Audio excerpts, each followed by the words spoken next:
Hello हमारे प्यारे भाई बहनों, आशा करते हैं आप सब ठीक होंगे और मन लगा के अपने एग्ज़ाम की तैयारी कर रहे होंगे। तो ये आज सीडीपी के क्वेश्चन है और फर्स्ट क्वेश्चन है न्यू पेपर का है। तो चलिए देखते हैं। 6 से 11 वर्ष तक के काल को क्या कहा जाता है? ऑप्शन सी, माध्यमिक बाल अवस्था। तो इसकी व्याख्या करते हैं। बाल अवस्था जन्म काल से लेकर युवा अवस्था तक का समय है। बाल अवस्था के 3 चरण हैं। प्रारंभिक बाल अवस्था पूर्वी स्कूली वर्ष 2 से 6 वर्ष, मध्य बाल अवस्था स्कूल के वर्ष 6 से 11 वर्ष की आयु, उत्तर बाल अवस्था 11 से 14 वर्ष की आयु। मध्य बाल अवस्था यह अवधि 6 वर्ष से 11 वर्ष की आयु तक है।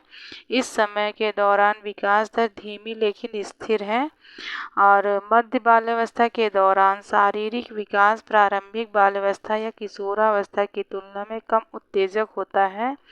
युवा अवस्था की शुरुआत तक विकास धीमी और स्थिर होता है जब व्यक्ति बहुत तेज गति से विकसित होने लगता है। नेक्स्ट क्वेश्चन है विकास। तो विकास क्या है? तो विकास ऑप्शन ए सही है, शरीर के मध्य से बाहर की दिशा में होता है। तो विकास, इसकी व्याख्या करते हैं। विकास शरीर के मध्य से बाहर की दिशा में होता है, अर्थात पहले स्पाइनल कार्ड बनाते हैं, फिर हृदय, इस क्रम में विकास होता है।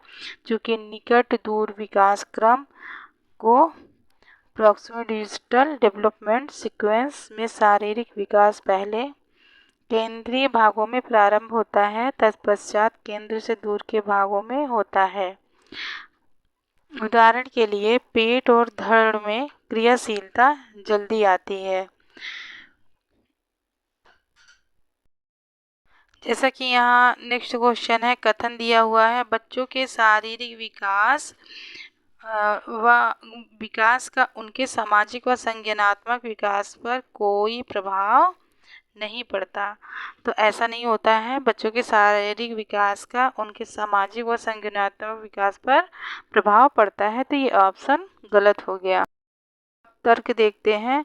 विकास के आयामों का आपस में कोई संबंध नहीं है। नहीं, विकास के आयामों का आपस में संबंध होता है। तो इसके ऑप्शन देखते हैं। तो यहाँ पे ए और आर दोनों गलत हैं। तो इसकी व्याख्या करते हैं। विकास से तात्पर्य किस व्यक्ति में गुणात्मक परिवर्तन जैसे व्यक्तित्व में परिवर्तन या अन्य मानसिक और भावनात्मक पहलुओं से है। यह सभी पहलुओं जैसे शारीरिक, संज्ञानात्मक, भाषा, सामाजिक, भावनात्मक और अन्य में होता है। विकास सभी आयामों का आपस में संबंध है। बच्चों के शारीरिक विकास का उनके सामाजिक व संज्ञानात्मक विकास पर प्रभाव पड़ता है। उदाहरण के लिए एक बच्चा जो शारीरिक रूप से स्वस्थ है में बेहतर सामाजिकता और भावनात्मक स्थिरता होने की संभावना है। बच्चा एक एकीकृत पूर्ण रूप में विकसित होता है। विकास का प्रत्येक क्षेत्र दूसरे पर निर्भर है और इस प्रकार अन्य विकास को प्रभावित करता है। अतः ए और आर दोनों गलत हैं। नेक्स्ट क्वेश्चन है, माध्यमिक स्कूल में बच्चों के विकास एवं समाजीकरण में परिवार के डैश और समकक्षियों की डैश। तो ऑप्शन बी सही होगा। ऑप्शन बी सही है, महत्वपूर्ण भूमिका है, प्रमुख भूमिका है। तो इसकी व्याख्या करते हैं। माध्यमिक स्कूल में बच्चों के विकास एवं समाजीकरण में परिवार की महत्वपूर्ण भूमिका है और समकक्षियों की प्रमुख भूमिका है। बालक के समाजीकरण में बहुत सी संस्थाएं योगदान देती हैं, फिर भी परिवार का योगदान सबसे ऊपर है, क्योंकि समाजीकरण की पहली शिक्षा बच्चा परिवार के द्वारा ही सीखता है। बालक के समाजीकरण में बालक के सहपाठियों, समकक्षियों की भूमिका महत्वपूर्ण होती है, जिससे मित्र समूह, समूह, आयु, योग्यता एवं सामाजिक स्थिति का समूह शामिल होता है। नेक्स्ट क्वेश्चन है, जीन पियाजे के संज्ञानात्मक सिद्धांत के अनुसार बच्चे किस अवस्था में वस्तुओं को कहे गए क्रम में लगाने की योग्यता पा लेते हैं? तो ऑप्शन सी सही है, कंक्रीट ऑपरेशनल। तो मूर्त संक्रियात्मक। तो इसकी व्याख्या करते हैं। जीन पियाजे के संज्ञानात्मक सिद्धांत के अनुसार बच्चे मूर्त संक्रियात्मक अवस्था में वस्तुओं को कहे गए क्रम में लगाने की योग्यता पा लेते हैं। मूर्त संक्रियात्मक अवस्था को ठोस संक्रियात्मक अवस्था भी कहा जाता है। यह अवस्था 7 से 11 तक की अवस्था है। इस अवस्था में वह यह विश्वास करने लगता है कि लंबाई, भार तथा अंक आदि स्थिर रहते हैं। वह अनेक कार्यों की मानसिक प्रतिभा प्रस्तुत कर सकता है। वह किसी पूर्व और उसके अंश के संबंध में तर्क कर सकता है। नेक्स्ट क्वेश्चन है, पियाजे के अनुसार संज्ञानात्मक विकास के किस स्तर पर बच्चे संरक्षण और वर्गीकरण की योग्यता विकसित करते हैं? तो ऑप्शन सी सही होगा, कॉन्क्रीट ऑपरेशन, मूर्त संक्रियात्मक। तो इसकी व्याख्या करते हैं। मूर्त संक्रियात्मक चरण लगभग 7 से 11 वर्ष की आयु तक रहता है, जो बाल विकास की उत्तर बाल्यावस्था को संदर्भित करता है। इस चरण में बच्चे वस्तुओं को समूह और उपसमूह में वर्गीकृत कर सकते हैं तथा संख्या, बोध, क्षेत्र और मात्रा के संरक्षण की क्षमता हासिल करते हैं। बच्चे संज्ञानात्मक क्षमता के रूप में प्रतिबद्धता, संचलन, परिवर्तन की अवधारणा को प्राप्त करते हैं। पियाजे के अनुसार संज्ञानात्मक विकास की मूर्त संक्रियात्मक अवस्था में बच्चों में संरक्षण और वर्गीकरण की क्षमताएं विकसित हो जाती है। नेक्स्ट क्वेश्चन है, निम्नलिखित में से कौन सा जीन पियाजे के सिद्धांत का शैक्षणिक निहितार्थ नहीं है? तो ऑप्शन हमारा होगा ए सही, उचित पुरस्कार और दंड का उपयोग करना। तो इसकी व्याख्या करते हैं। सीखने और विकास के बारे में पियाजे के विचारों ने सीखने के रचनावादी सिद्धांतों के साथ साथ बाल केंद्रित शिक्षा शास्त्री और विशेष रूप से बच्चों की शिक्षा में शिक्षकों के लिए निष्क्रिय पृष्ठभूमि की भूमिका की प्रवृत्ति को प्रभावित किया है। पियाजे ने सुझाव दिया है कि शिक्षक की भूमिका में उपयुक्त सीखने के अनुभव और सामग्री प्रदान करना शामिल है, जो छात्रों को उनकी सोच को आगे बढ़ाने के लिए प्रेरित करता है। उनके सिद्धांत ने व्यक्तिगत और छात्र केंद्रित सीखने, रचनात्मक मूल्यांकन, सक्रिय सीखने की अवधारणाओं, डिस्कवरी लर्निंग और पीयर इंटरेक्शन को प्रभावित किया है। उचित पुरस्कार और दंड का उपयोग करना पियाजे के सिद्धांत का शैक्षिक निहितार्थ नहीं है। नेक्स्ट क्वेश्चन है, लॉरेंस कोहलबर्ग के पारंपरिक नैतिकता के चौथे चरण कानून और व्यवस्था अभिविन्यास में व्यक्ति, ऑप्शन सी सही है, सामाजिक व्यवस्था को बनाए रखने के लिए निश्चित नियमों को स्थापित करने और उनका पालन करने में विश्वास रखते हैं। नेक्स्ट क्वेश्चन इसकी व्याख्या है, लॉरेंस कोहलबर्ग के पारंपरिक नैतिकता के चौथे चरण कानून और व्यवस्था अभिविन्यास में व्यक्ति सामाजिक व्यवस्था को बनाए रखने के लिए निश्चित नियमों को स्थापित करने और उनका पालन करने में विश्वास रखते हैं। इसमें सामाजिक नियम और कानून व्यवहार को निर्धारित करते हैं। व्यक्ति अब सामाजिक कानून के एक बड़े परिप्रेक्ष्य को ध्यान में रखता है। नैतिक निर्णय लेना दूसरों के साथ घनिष्ठ संबंधों के विचार से अधिक हो जाता है। व्यक्ति का मानना है कि नियम और कानून सामाजिक व्यवस्था को बनाए रखते हैं, जो कि संरक्षित करने योग्य हैं।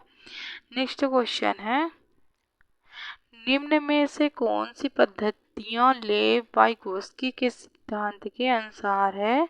तो हमारा ऑप्शन होगा सी सही, स्कैप फोल्डिंग पार्ट, कंडीशनिंग अनुकूलन, कोलैबोरेट लर्निंग, सहयोगात्मक सीखना। तो इसकी व्याख्या करते हैं। लेव वाइगोत्स्की ने अपने सिद्धांत में सामाजिक अवधारणाओं के महत्व पर 3 अवधारणाओं को प्रस्तुत करके जोर दिया है। इस प्रकार उनके सिद्धांतों के अनुसार है पाड़। तो यह एक ऐसी प्रक्रिया को संदर्भित करता है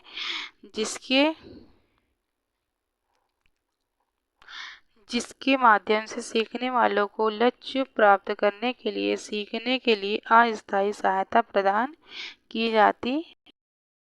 नेक्स्ट है सहयोगात्मक सीखना। इसमें बालक अपने साथियों के साथ विशिष्ट कौशलों को समूह बनाकर ग्रहण करते हैं, अर्थात समान उम्र के बालकों के साथ अधिगम करते हैं। मॉडलिंग, मॉडल का अनुसरण या विचार की किसी और के व्यवहार या उस व्यवहार के परिणामों को देखने के परिणामस्वरूप व्यवहार, अनुभूति या भावनात्मक स्थिति में परिवर्तन होता है। नेक्स्ट क्वेश्चन है, सोना को एक जटिल समस्या से हल करने में चुनौती का सामना करते देख उसकी शिक्षिका उसको संकेत व इशारे देती है। लेव वाइगोस्की के सिद्धांत के अनुसार शिक्षिका सोना को पाठ प्रदान कर किस पर पहुंचने के लिए मदद कर रही है? तो ऑप्शन डी सही है, समीपस्थ विकास का क्षेत्र। इसकी व्याख्या करते हैं। सोना को एक जटिल समस्या से हल करने में चुनौती का सामना करते देख उसकी शिक्षिका उसको संकेत व इशारे देती है। लेव वाइगोस्की के सिद्धांत के अनुसार शिक्षिका सोना को पाठ प्रदान कर समीपस्थ विकास का क्षेत्र पर पहुंचने के लिए मदद कर रही है। वाइगोस्की के अनुसार समीपस्थ विकास का क्षेत्र स्वतंत्र समस्या समाधान द्वारा निर्धारित वास्तविक विकास स्तर और वयस्क मार्गदर्शन के तहत या अधिक सक्षम साथियों के सहयोग से समस्या समाधान के माध्यम से निर्धारित संभावित विकास के स्तर के बीच की दूरी है।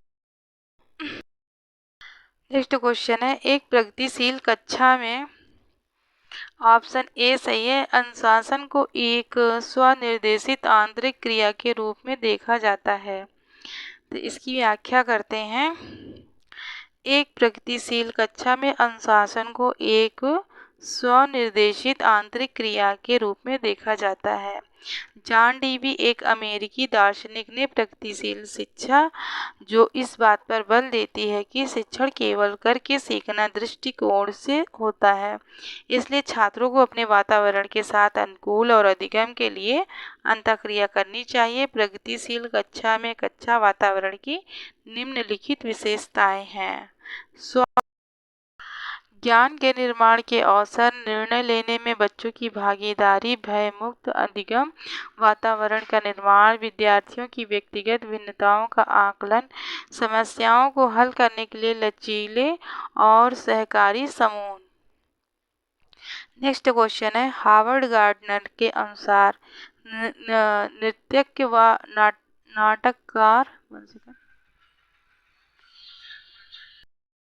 नाटककार में किस प्रकार की बुद्धि अधिक मात्रा में होती है? ऑप्शन बी सही है, शारीरिक, गतिक, संवेदनात्मक बुद्धि।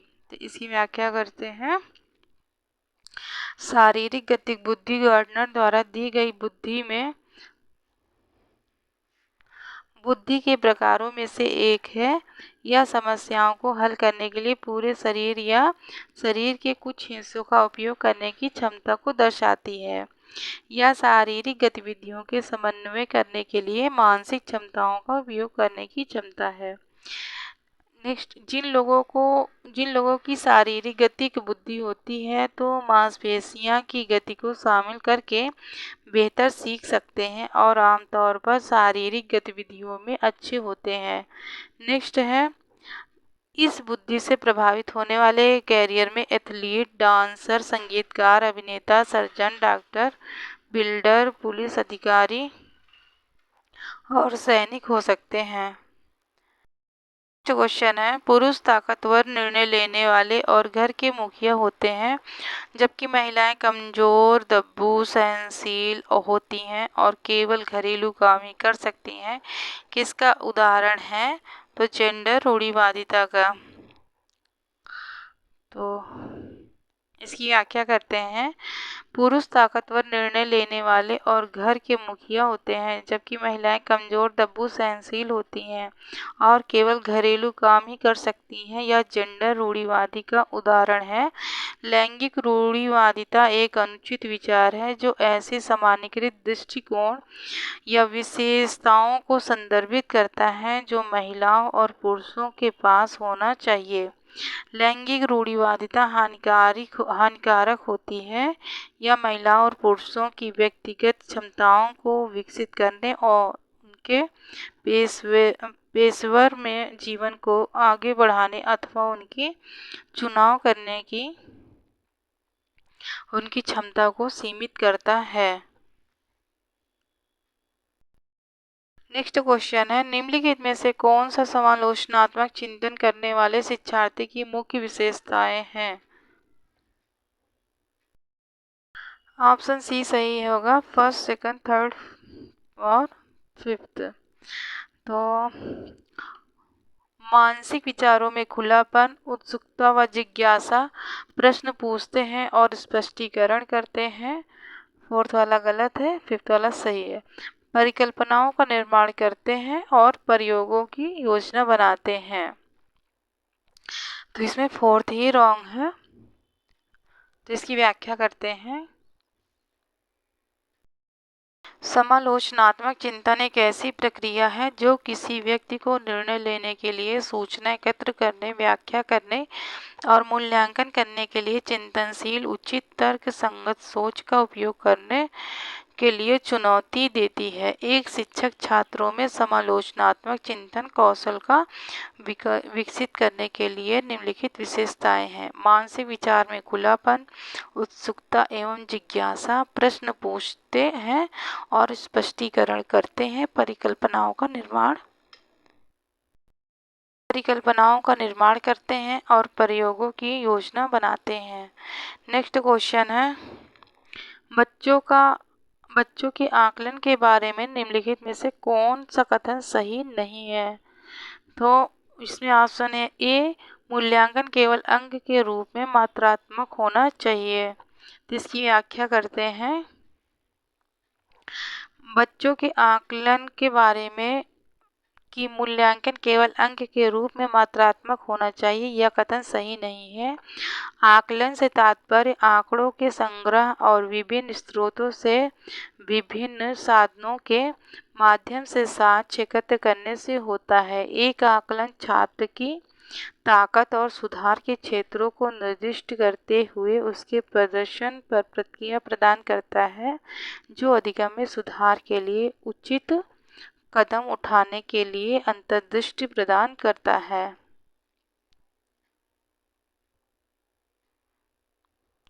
तो आज का वीडियो हम यहीं पे समाप्त करते हैं। अगर ये हमारा वीडियो आप सबको पसंद आया तो प्लीज़ इसे लाइक करिएगा, शेयर करिएगा, सब्सक्राइब करिएगा और अपने सुझाव भी दीजिएगा और प्यारे से कमेंट भी लिखिएगा और अपना सपोर्ट भी दिखाइएगा। तो मिलते हैं आप सबसे नेक्स्ट वीडियो में, तब तक के लिए धन्यवाद।